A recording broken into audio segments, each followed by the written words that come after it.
দেখেন নেগেটিভিটি ঘটেছে দুপুরের পর থেকে আমরা কারচুপির অভিযোগ পেয়েছি। আমি নিজেও মরিকু শহরের যে কেন্দ্র আছে সেখানে গিয়েছি, প্রমাণ পেয়েছি, তাদের সাথে খুব পলাইটলি কথা বলেছি, তারাও বলেছে হ্যাঁ ঘটনা ঘটে গেছে। এবং রোকেয়া হলো একই অবস্থা, তারা বলছে ঘটনা ঘটে গেছে। তো এখন সবকিছু মিলিয়ে এটা কোনোভাবেই কিন্তু আশা রাখিনি। তারপর হচ্ছে যে সকাল থেকে আমাদের বিভিন্নভাবে আমাদের পোলিং এজেন্ট থেকে শুরু করে সবাই বিভিন্নভাবে বাধা প্রদান করা হয়েছে। এবং ভোট কেন্দ্রের বাইরে যে হচ্ছে যে আপনার প্যানেল যে নাম্বার শিটটা সেটা দেওয়ার জন্য দিতে গিয়ে প্রত্যেকটা জায়গায় আমরা পড়তে আমরা বাধাগ্রস্ত হয়েছি। সকালে আমার এগেনস্টে একটা বিশাল প্রভাগান্ডা ছড়িয়েছে, যেখানে মেন স্ট্রিম মিডিয়াগুলো পর্যন্ত বিভ্রান্ত হয়েছে। পরবর্তীতে আমি ধন্যবাদ জানাই তাদেরকে যে পরবর্তীতে তাদেরকে হচ্ছে যে তারা শুধরে নিয়েছিল, প্রথম আলো সবাই শুধরে নিয়েছিল। তো এই সবকিছু মিলিয়ে এবং একটু আগেও দেখলাম যে রোকেয়া হলের যে যিনি দায়িত্বরত নির্বাচনী কর্মকর্তা মোনামি ম্যাম, তিনি আমাদের সূচনাকে পাঠকক্ষ বিষয় সম্পাদক সূচনাকে শুধুমাত্র প্যানেলের যে কোড নাম্বার সেটা বিতরণ করার কারণে তাকে ছাত্রত্ব শেষ করে দেওয়ার হুমকি তিনি দিয়েছেন। এমন হিংস্রতা তো দেখানোর কোনো কথা নেই, অথচ উনি শিবিরেরটা বিলি করছেন।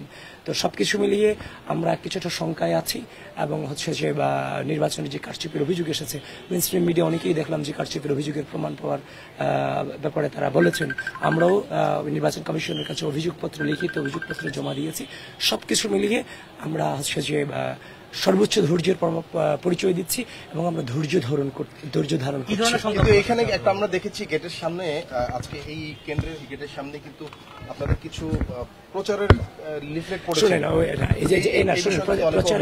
প্রচারের যে বিষয়টা, আপনি হচ্ছে যে এতগুলো প্যানেলিস্টের নাম্বার 41 জনের নাম আপনি কোনোভাবেই মুখস্থ করতে পারবেন না। সুতরাং এটাকে আপনি কোনোভাবেই আচরণবিধি লঙ্ঘন এক্সট্রিমিস্ট হিসেবে দেখতে পারেন না। সবকিছু মিলিয়ে হচ্ছে যে আমরা ধৈর্য ধারণ করছি এবং এই মুহূর্তে যতটুকু সময় বাকি আছে, আধা ঘন্টা, অতটুকু সময় আমি আশেপাশের যারা আছেন তাদেরকে আহ্বান করছি, কেউ ভোট প্রদানে যদি আচ্ছা যে এখনো বাকি থাকেন, আমি আহ্বান করছি যে আপনারা ভোট প্রদান করার জন্য আসুন। আধা ঘন্টা আমরা সর্বোচ্চ গণতন্ত্র। কারচুপি হয়েছে তো এগুলোর বিরুদ্ধে অভিযোগ নিতে হবে, ব্যবস্থা নিতে হবে বিশ্ববিদ্যালয় প্রশাসনকে। এগুলোকে ছেড়ে দেওয়ার কোনো সুযোগ আলটিমেটলি না। আর তাছাড়া আরেকটা দুঃখজনক ব্যাপার আপনাদের মধ্য দিয়ে জানিয়ে রাখি, ইতিমধ্যেই শুনতে পেয়েছি একজন সাংবাদিক তিনি ইন্তেকাল করেছেন হৃদরোগ করে। আমি খুব দুঃখ প্রকাশ করছি, হচ্ছে যে শোক প্রকাশ করছি যে এমন একটা ঘটনা ঘটে গেল।